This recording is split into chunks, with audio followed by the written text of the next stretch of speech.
everyone, welcome back to RJK English.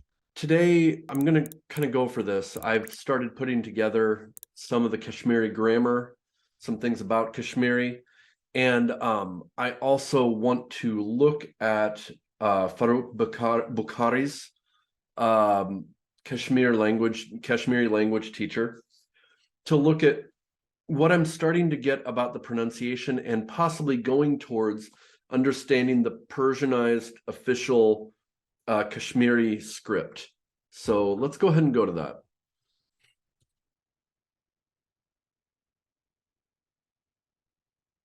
All right, so sharing, let me make sure everything's set. You can see my screen. Okay. Okay, so actually I'm going to pull up the other one first. Okay, here we go. So we went over this last time to talk about the history of Kashmir according to a Kashmiri. You know, I'm going to compare that in the future to what I find, but it is very important for us all to listen to Kashmiris and what they say about their history. Okay. I want to give a story about that real quick. About listening to other people. I'm going to stop sharing for a second. This might seem a little strange, but Kashmiris are, I have to say this because I love my Kashmiri friends. They are a people that are under intense pressure. And the pressure they feel somewhat reminds me of African Americans in my city of Baltimore. Baltimore is a majority African American, or you might say Black city, but you wouldn't know it living in my area. So a lot of times, so again, this isn't going to be a total comparison, but the areas that are African American, even though they're the majority of my city, they are marginalized. So I don't have a lot of African American friends. I'm not dealing with African Americans much in my city, even though I'm a minority. Why? Because I have money. I'm not incredibly rich, but I'm educated. I have money.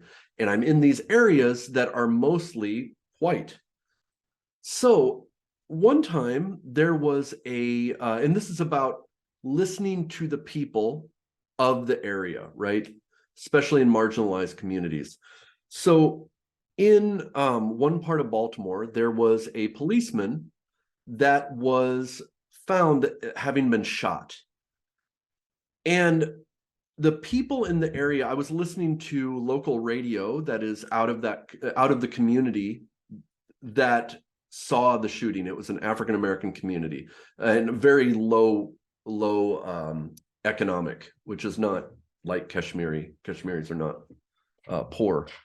But the people in the area said a cop shot him, and it's because he was going to testify against cops. Okay, so everybody in the newspaper said, oh, it's ridiculous. Like, oh, how ridiculous to listen to that. It turned out to be exactly the truth. So what came out was he had shot himself in this area. The policeman had shot himself. What it turned out was he was about to testify in court against policemen in Baltimore. And if you know Baltimore, Baltimore is extremely corrupt. The UN actually cited, after the Freddie Gray murder here, cited that Baltimore was against human rights. And the Obama administration found that Baltimore was against the Constitution in how we policed. So anyways, this was during that time. This policeman was going to testify against police. He was found shot in this area. The locals said he was shot by another policeman, and this is why. That turned out to be exactly true. He was going to testify against police. He was shot by a policeman. He did not kill himself. It's still not officially solved, this murder, but we all know that he was killed by police. Now, why do I bring this up? For Kashmiris, historically, their voice has not been heard. And this is historic. So if you read this book, and again, sorry, I hit my microphone. So do I want to be political here? No. I want to talk about Kashmiri culture and Kashmiri language. But you cannot ignore what people are saying in Kashmir if you want to know this, right?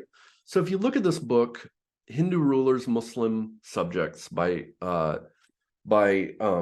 this is a JNU PhD student and maybe professor, Mridu Rai. So not a Muslim, just to make that straight there. She shows that historically Kashmiris have never been listened to. So they've been ruled by Punjabi Sikhs. They've been ruled by the British. They've been ruled by the Mughals. And they've never been listened to. Their land has been seen as very beautiful, all of this, but the people are maligned by whoever is in power over them.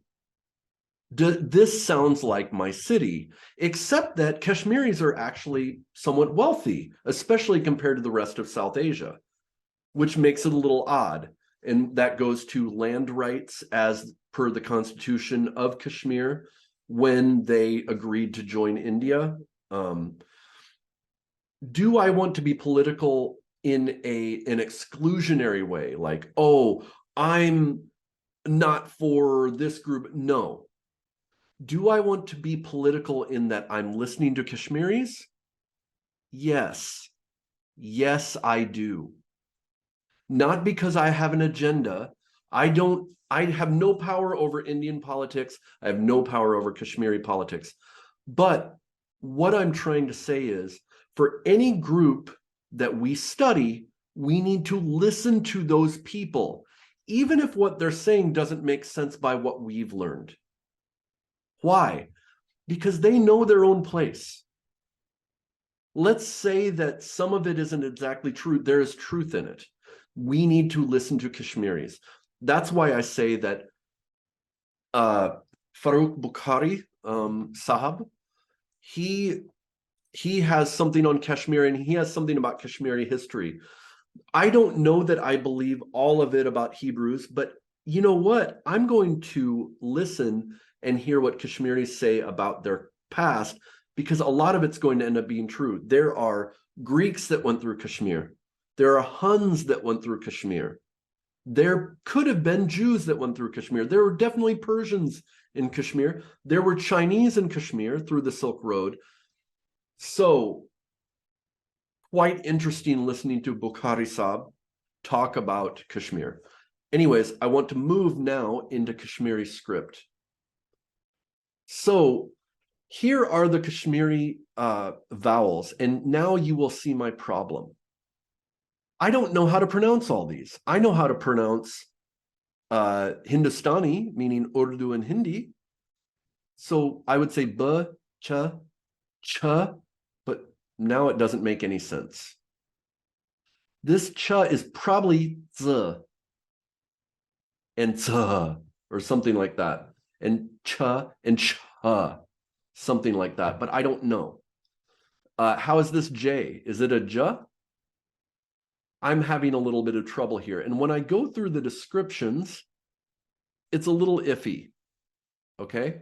But I do know that there are some sounds in Kashmiri that I have trouble with. This that almost sounds like a Portuguese, portão, you know, this I know that there's that. I know that there is a like urs. I know that there's a z and a z that usually takes place of the j and the cha. But I don't know which of these right here represent that. So what I'm going to do is, one, let's look at the Urdu version of this and see if it gives me any insight. Okay, so Urdu, okay, Nam, Zabar, Ak. This single line here is a, and if it's a squiggly, it's a. See right here? Ab. Akbab. Okay, so now when we get to this, I don't know this one. I know this from this and this from Urdu, but this Zabari Shamsara. Ach. Ak. See, I don't know how to pronounce that. Okay, so what I'm going to do is I'm going to kind of cheat. What do I know so far? I know what Nidu Call has told me already, right? What about the numbers? I'm going to go down to the numbers and see how they're written in Kashmiri and see if that helps me at all. You might hear a humming. That's my computer. Okay, so ak is actually, it's not ak, it's ak, more short, I think. Ak. I know this is z, which is not exactly, it's not ze, it's not za, it's kind of like a z, ak, z. So that under it seems to be this This is tre. So if I look at it, ter, if you don't know Urdu, this isn't going to help you. But ter, it's kind of an tre, almost a diphthong. Zor. Now I know this one right here is z, zor. And as they write it out, cha, they mean z. That's good to know when I go back to the transliterated Romanized version, right? Pants. There it is again. Z. So I know I have that one down. This ra with the 3 dots is z. And pants. Now this here, what is that? So I would think that would be a squiggly like pants. But it seems like it, I don't know. Maybe it is more of a, maybe there's a nasal to it. Pants. Shia. Here's that it is shia. Seems like an ear. Thought. Ert. There it is. Ert. There's that right? That squiggly, I forget what this is called in Urdu or Arabic. So this pants is somehow more like pants, not pants. Pants. There, it seems like this nasalized. Ert. And that little B above that, that is a retroflex. So it's not it's something like that. It's a retroflex. Now, here's this. It's not, notice this one is a squiggly. I forget what this is called in Urdu. This one doesn't have the squiggly. It looks like it's not exactly duh. It's duh. It seems like it's probably that nasalized duh. Here's truva. Through, probably through with nasal. Va. Truva. Sauda. Something like that. So I just wanted to show you that to show that I am starting to get a bit of that. And my goal is to eventually get this Kashmiri script down so that I could actually read some stuff and get into how Kashmiri is actually written, get into the grammar and how it sounds. So I'm going to get out of this and go to my, here we go. This is my language book in progress, and this is what I'm going to end with here. Yeah, I don't have much time. So here's my Kashmiri language book in process. Basically, I'm compiling everything from Neetu Call. So I'm citing her here. Thank you, Neetu. Thank you so much. Shukran and Shukriya. Dhanyavad. Kashmiri language teacher book by Farooq Bukhari. And this English-Kashmiri, I know I showed you this last time, which I haven't gotten into yet. Okay, grammar. It's an SVO language, except when you ask questions. So, ye kya cha? In Ye kya ch. This is a question. So the kya is first, the what. This what is. Ye kya ch. But in normal speech, ye ch TV. This is a TV. It's in the same form as English is in. Let me think of in Hindi, I would say ye kya ch, ye kya hai. But that would be normal because I would say hai is, and I would always say that at the end anyways, because it's an SOV, subject, object, verb. As I said before, मैं ठीक हूँ, मैं हूँ, I guess that would be a little, yeah, मैं ठीक हूँ, I fine am. That's Hindi. But in Kashmiri or Koshur, it would be ba chus tiek. I am fine. SVO. Okay. Ch is the form of to be, is I don't know what it is in the infinitive. Okay, Kashmiri verbs are inflected for subject speaker. This is subject speaker. That's just like Hindi, but their adjectives are also. So, मैं gutse vosul pencil. I want a red pencil. मैं gutse vozij kameez. This is feminine singular, so it's vozij. The adjective is actually changing. That's blue. मैं gutsan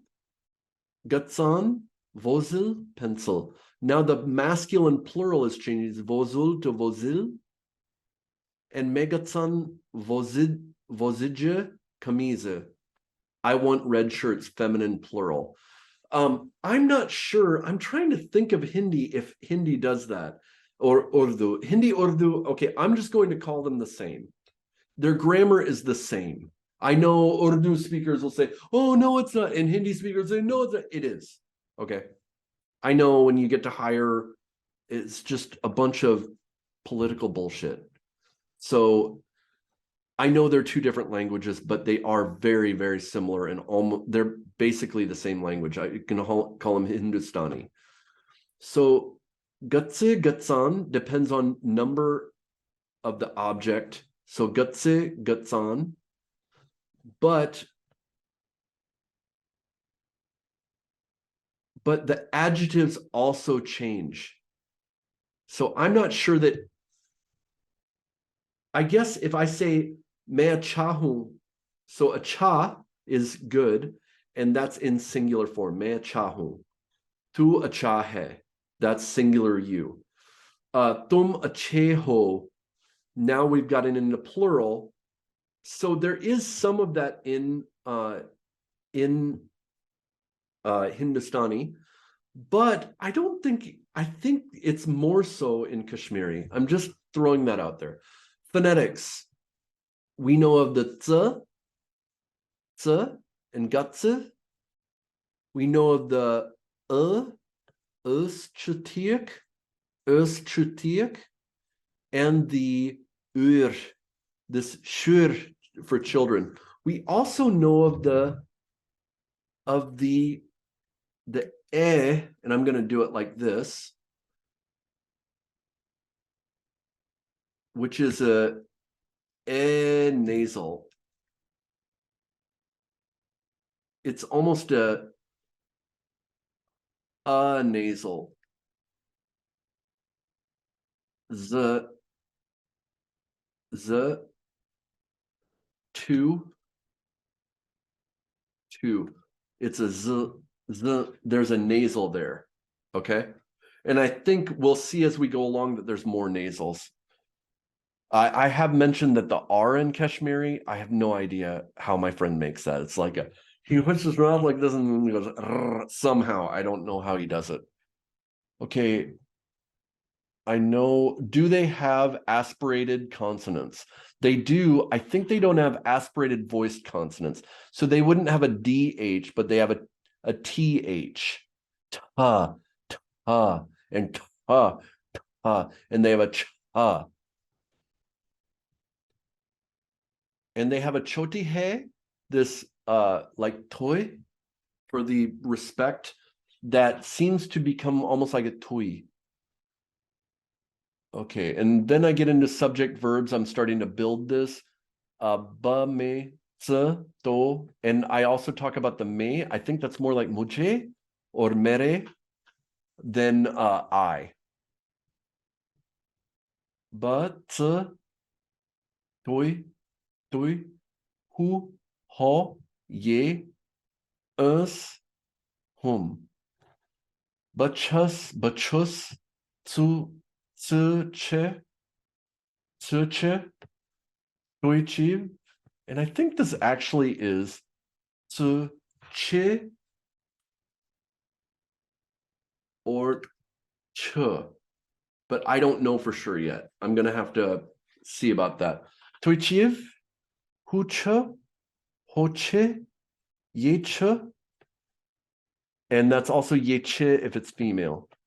We are us ch, hum ch. Present tense of this to be is ch, and past tense is us, which is weird because that's also a we. So us is doing a lot of heavy lifting here. We know it's we. We also know it's the past tense of to be. And there's a third one that I saw as well. Okay, tomorrow, paga. Day after tomorrow, kerket. Day after tomorrow, utre. 3 days from now, tamakerket. I have the Monday. We have some others. How I form the I want, we'll get into this. It has a me instead of a ba, and the he changes and the she changes. And I believe that's because the form is probably to me there is instead of I have. Just as in Hindi, I would say mere paas mere bhai hai. I have a brother is not me have by, it's mere. It's kind of like a to me or by me is this. So I think that's what is going on with this me. I have some vocabulary of numbers, so I'm building this as I go. Anyways, this is a long one, but that's where I'm at with Kashmiri right now. If you have any questions, comments, any Kashmiri speakers that would want to be on video with me to teach me some Kashmiri, please contact me. Make sure to like and subscribe and send me your videos of what you're learning. All right, I'll see you next time. Hi everyone, welcome to RJK English. Make sure to like and subscribe, and that will help me make more of these videos. I'm on YouTube and on Instagram, and see us on Facebook, and we can talk further.